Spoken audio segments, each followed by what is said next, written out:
Supreme কোর্টে চলছে I-PAC মামলার শুনানি আর ফের পিছলো সুপ্রিম কোর্টে আইপ্যাক মামলার শুনানি। জবাবি হলফনামা পেশ করতে সময় চান সলিসিটর জেনারেল তুষার মেহতা।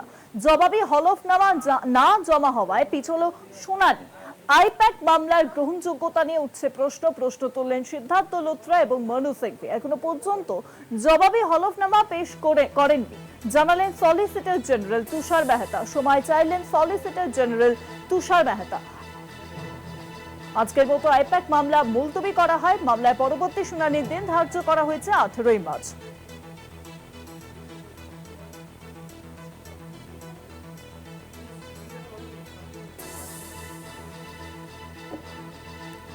আইপ্যাক মামলার শুনানি ফের পিছলো। এই নিয়ে 3 বার পিছলো আইপ্যাক মামলার শুনানি। 18 মার্চ এই মামলায় পরবর্তী শুনানির দিন।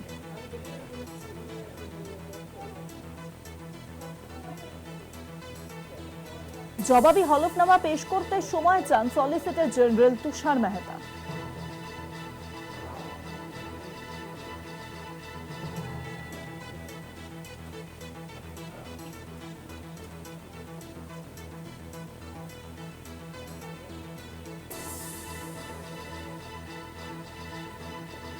ফের পিছলো সুপ্রিম কোর্টে আইপ্যাক মামলার শুনানি। 18 মার্চ এই মামলায় পরবর্তী শুনানির দিন ধার্য করা হয়েছে।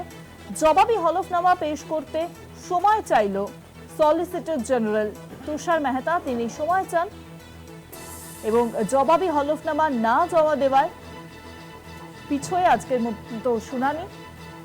আগামী 18 মার্চ এই মামলায় পরবর্তী শুনানির দিন। আর এই নিয়ে 3 বার পিছলো আইপ্যাক মামলার শুনানি।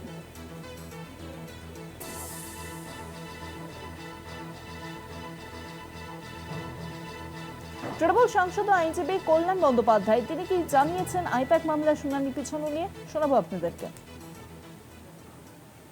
आज जो मैटर सुप्रीम कोर्ट में था वो सुप्रीम कोर्ट का मैटर में हम लोग रेडी था सब, लेकिन वो सॉलिसिटर जनरल तुषार मेहता जी उन्होंने टाइम मांगा था उनको रिजाइंडर देने के लिए। तो रिजाइंडर देने के लिए टाइम मांगा था, तो इसलिए कोर्ट टाइम भी उनको दिया रिजाइंडर फाइल करने के लिए। और मैटर 18 मार्च में मैटर फिक्स किया है।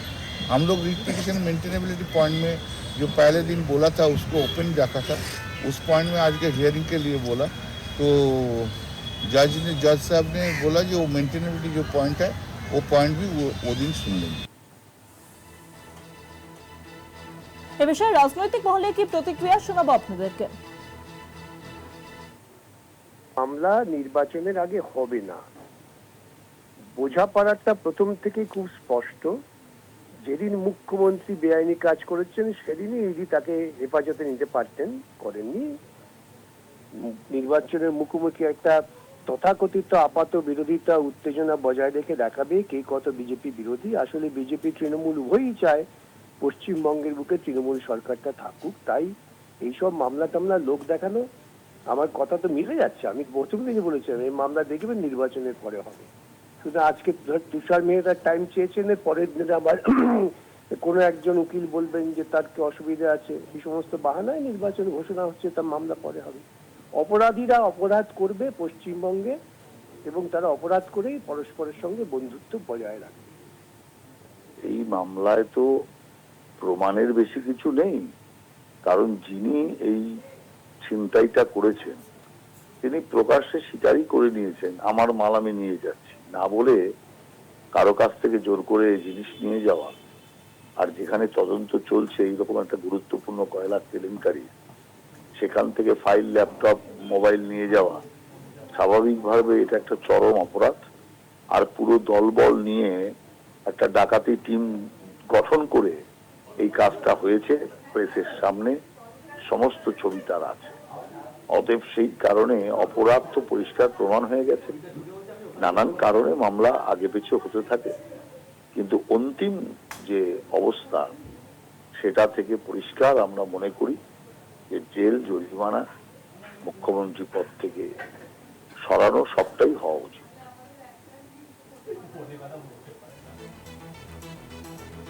ফের পিছলো সুপ্রিম কোর্টে আইপ্যাক মামলার শুনানি। আর বিস্তারিত বিষয়ে জানাবেন ফোন লাইনের সঙ্গে রয়েছেন প্রতিনিধি পীযূষ কান্তি নাগ। পীযূষ দা, দেখো দেখো, সুপ্রিম কোর্টে আজকে আইপ্যাক মামলাটি মুলতবি হয়ে যায়। মূল কারণ হচ্ছে যে সলিসিটর জেনারেল তুষার মেহতা জবাবি হলফনামা জমা দেওয়ার জন্য সময় চান এবং তিনি জানান আজকের মধ্যেই তিনি হলফনামা জমা দিয়ে দেবেন। এবং পাশাপাশি এই মামলার গ্রহণযোগ্যতা নিয়ে প্রশ্ন তোলেন আইনজীবী সিদ্ধার্থ লুথরা এবং আইনজীবী মনু সিংভি। তাদের এই আইন দাবির প্রেক্ষিতে, যদিও দাবি যে সংবিধানের 31 নম্বর অনুচ্ছেদ অনুযায়ী এই মামলাটি কখনোই গ্রহণযোগ্যতা পায় না, কারণ এখানে কেন্দ্র কখনো রাজ্যের বিরুদ্ধে এই ধরনের মামলা করতে পারে না। তার কারণ এনফোর্সমেন্ট ডিরেক্টরেট হচ্ছে কেন্দ্রের অর্থমন্ত্রকের একটি অংশ। সুতরাং সেক্ষেত্রে এই মামলাটির কখনো গ্রহণযোগ্যতা নেই। যদিও আদালত এই গ্রহণযোগ্যতার বিষয়টি নিয়ে আগামী শুনানিতে তিনি শুনানি গ্রহণ করবে। আগামী 18ই মার্চ এই মামলার পরবর্তী শুনানির দিন ধার্য করা হয়েছে। অনেক ধন্যবাদ পীযুষ দা, ফোন লাইনের সঙ্গে ছিলেন প্রতিনিধি পীযুষ কান্তিলাল।